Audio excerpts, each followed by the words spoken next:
ඇයි උත්තරයක් නැත්තේ? නීති අමුතු බැල්මක් ඇස්වල රඳවන් ආදී දිහා බලාගෙන ඉන්නවා විතරයි. ඒත් ඒ බැල්මේ තේරුම කියන්න නම් ආදී දන්නේ නැහැ. මං නොකියුවට සර් හැම දෙයක්ම දන්නවනේ නේද? ඊළඟ මොහොතේ නීති ගණන් ගන්න නැතුව කියනකොට නම් ආදී නීතිගේ දිහාවට නැඹුරු වුණේ එකටම. කොහොමද දන්නේ මං දන්නවා කියලා? නිකමට හිතුණා. නැත්තම් මේ විදිහට ලන් වෙන්නවත් බලන් ඉන්නවත් නෑ නේද? කෙල්ල අහද්දි ආදී නීති වීල් චෙයා එකෙන් ඔසවලා රූෆ් ටොප් එක මැද හරියට වෙන්න තිබුණු ලී බෙන්ච් එකෙන් ඉන්දෙව්වේ නීති ආදීගේ හැඟීම් කියවන්න උත්සාහ කරද්දි. මතකද එදා නියෝලා ඔයාව අරන් ආවේ ආටිකල් එකකට? බෙන්ච් එකෙන් නීතිට එහා පැත්තෙන් වාඩි වුණු ආදීර් නීතිගේ දෑංගිලි අතර දෑංගිලි පටලවා ගත්තා. කොහොම අමතක වෙයිද? පළවෙනි පාරට කමුල් පාරකුත් කෑවනේ මං. ඊටත් කොල්ලෙක් විදිහට ඇඳගෙන. නීතිට මතක් වුණේ ඒ දවස. ආදීර් දොරෙන් මතුවුණ හැටි වගේ එදා ඒ ඇස්වල තිබුණු පෙනුම. එදා මං ගහපු පාරට ඔයා ෆේන්ට් වුණානේ.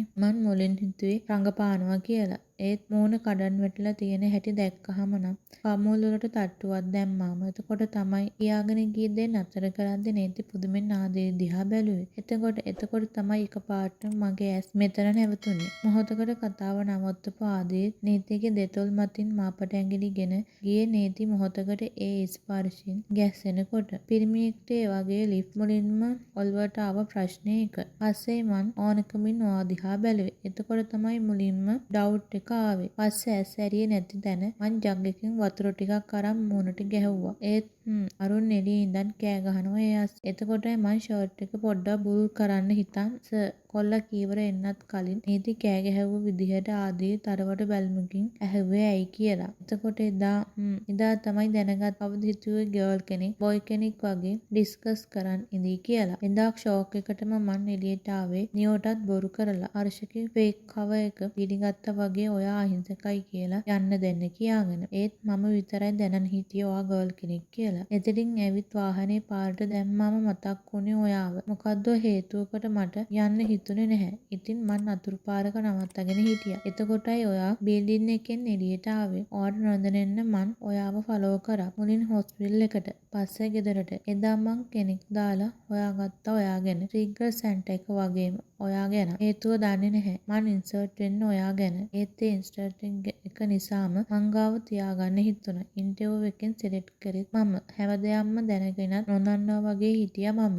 ඒත් එක දවසක් ආවා හැම දෙයක්ම වෙනස් කරු. මතකද සයිට් එකේ මාව බේරගන්න හදපු දවස. ආදී රහදී නීතියේ බව අනුමත කරේ ඇස්වලින්. එදා ඔයාව ගෙදරට දාන්න ඇවිත් මං සාලේ තිබ්බ ෆොටෝ බල හිටියානේ. එතකොට ඒකේ තිබ්බ පොඩි ළමයාගේ හුරුවක් තිබ්බත් එච්චර ගණන් තිබුණේ නැහැ මට. ඒත් ගෙදර ගිහිල්ලා දිගින් දිගටම ඒ රූපේ මගේ හිතට ආවා. ඒත් මතක් වුණේ නැහැ. ඔහොම දවස් 2-3ක් ගියා. ඒත් එක දවසක් කාලෙකට කලින් අමුතු කරන හීනයක් දැක්කා. පිස්සු කෙල්ලෙක් ඇවිල්ලා මාව ග්‍රවුන්ඩ් එකේදී බේරගත්තා. හරියටම ෂුවර් නැති නිසා වුණත් මට මතක තිබ්බා ගත්තා ජර්නලිස්ට් කෙනෙක්ගේ කතාවක්. එදා තමයි හැම දෙයක්ම දැනගත්තේ. ඒ කෙල්ල ඔයා කියලා වගේම ඔයාගේ තාත්තා ගැනත්. ඒත් මං බය වුණා ඔයාට කියන්න. මොකද මට හිතුණා තාත්තගේ ඇක්සිඩන්ට් එක ගැන ඔයාට මගේ ගැන වැරදි අදහසක් තියෙනවා කියලා. ඒ කොහොම වුණත් ඔයා ජර්නලිස්ට් කෙනෙක් කියලා මං දැනගත්ත දවසට මගෙන් පැනලා යයි කියලා හිතුණා. ඉතින් මං හැංගුවා හැමදේම.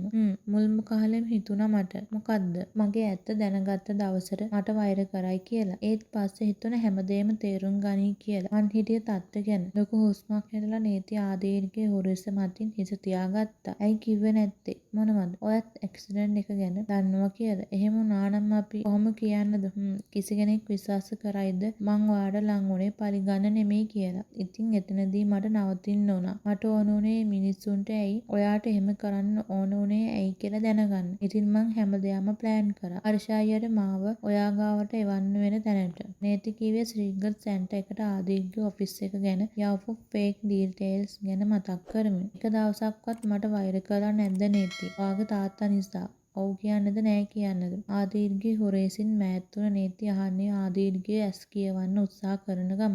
ආදීර් දන්නේ නෑ කියන්න උරහිස හගලවද්දි නීති කරේ පොඩි එකෙක් වගේ ආදීර්ගේ හිස කෙස් අවුල් කරපු එක. මුලින් තරහ ගියා. ඒත් පස්සේ තේරුණා එදා ඔයා එතන හිටියත් නැතත් ඒ දේ වෙනස් වෙනවා කියලා. ඔයා නැති වුණත් වෙන වාහනයක හරි තාත්තා ඇක්සිඩන්ට් වෙනවමයි. ඔයත් ඒ මිනිස්සු නැත්තම් මගේ තාත්තවත් සර්වත් එහෙම හැප්පෙන්නේ නැහැ. ඉතින් සර්වත් මගේ තාත්තවත් වැරදි නැහැ. නීති සිනහ වෙමින් ආදීර්ගේ හිසගෙස් වලින් දෑත ඉවත් කරගත්තත් ආදීර් ඊළඟ මොහොතේ කෙල්ලගේ අත අල්ලගත්තේ ආදීර්ගේ මුව ආග සමච්චල් හිනාවක් ඇදෙද්දි. කොහොම හරි ඒත් මාව පොඩි එකෙක් වගේද පේන්නේ කොණ්ඩේ අවුල් කරන්නේ ටිකක් විතර. හැබැයි අනිත් වෙලාවට නම් මහ නපුරේ. එදා ඩාන්ස් ෆ්ලෝ එකේදී මාව වට්ටලා නීති නෝක්කාඩුවෙම කොල්ල දිහා බැලුවත් ආදීර් අත අතාරින පාරක් නෑ. සර් අත නීති කිව්වත් ආදීර්ගෙන් බුරුලක් නෑ. එදා ගුඩ් නයිට් කිස් එක. ඊළඟ මොහොතේ ආදීර් ඒ දවස ආයෙමත් මතක් කරමින් අමුතු ටෝන් එකකින් කියද්දි නම් ඒ හිනාව වගේම ඒ ඇස්වල තිබ්බ පෙනුම නීතිට ඇල්ලුවේ නැහැ. මමයි දුන්නේ. මොකද්ද?